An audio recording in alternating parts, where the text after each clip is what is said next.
ప్రముఖ కన్నడ రచయిత ఎస్.ఎల్. భైరప్ప. శాంత శివర్ణ లింగనయ్య భైరప్ప 94 ఏళ్ల వయసులో అనారోగ్యంతో సెప్టెంబర్ 24న తుది శ్వాస విడిచారు. శుక్రవారం మైసూరులో ఆయన అంత్యక్రియలు జరిగాయి. భైరప్ప తన స్వగ్రామంలో అంత్యక్రియలు జరపమని విల్లు రాసినట్టుగా సోషల్ మీడియాలో ప్రచారం జరగడంతో కొంత గందరగోళ పరిస్థితి ఏర్పడింది. ఆయన చివరి కోరికను కాదని మైసూరులో అంత్యక్రియలు జరపడాన్ని కొందరు ఆక్షేపించారు. అయితే కుటుంబ సభ్యులు, సన్నిహితుల కోరిక మేరకు మైసూరులోనే ఈ అంతిమ కార్యక్రమాన్ని జరిపారు. 1931 ఆగస్టు 20న హసన్ జిల్లాలోని శాంత శివారాలో భైరప్ప జన్మించారు. విద్యావేత్తగా, నవల రచయితగా ఆయన జాతీయ స్థాయిలో గుర్తింపు తెచ్చుకున్నారు. 2023లో కేంద్ర ప్రభుత్వం పద్మభూషణ్తోనూ, 2016లో పద్మశ్రీ అవార్డుతోనూ సత్కరించింది. 2010లో ఆయన సరస్వతి సమ్మాన్ పురస్కారాన్ని అందుకున్నారు.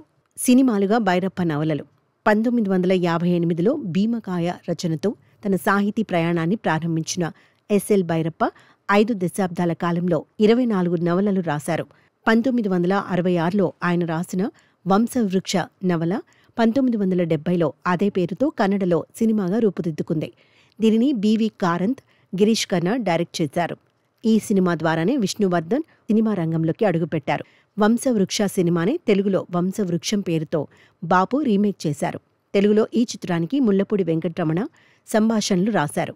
ఈ సినిమాతోనే అనిల్ కపూర్ తెలుగువారి ముందుకు హీరోగా ముందుకొచ్చాడు. జెవి సోమయాజులు, కాంతారావు, ముక్కామల తదితరులు ఇందులో కీలక పాత్రలు పోషించారు. వంశవృక్షం నవల 1986లో హిందీలో ప్యార్ కా సింధూర్ పేరుతో డబ్ అయింది. ఎస్.ఎల్. భైరప్ప రాసిన మరో నవల తబ్బలియో నినారే మగన్ అదే పేరుతో 1977లో సినిమాగా వచ్చింది.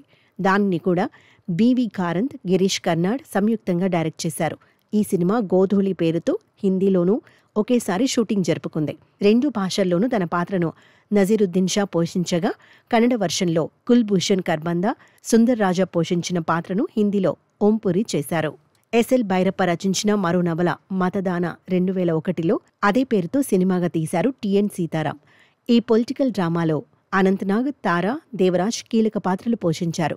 ఆయన రాసిన మరో నవల నాయి నెరళ్లును గిరీష్ కాసరవెల్లి అదే పేరుతో తెరకెక్కించారు.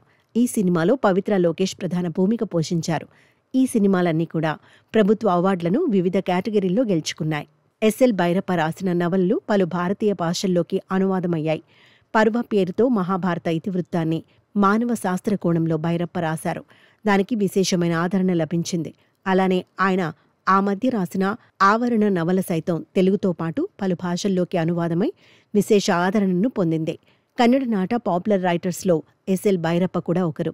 ఆయన మృతికి రాజకీయ, సాహితీ, సినిమా రంగానికి చెందిన పలువురు తీవ్ర సంతాపాన్ని తెలియజేశారు.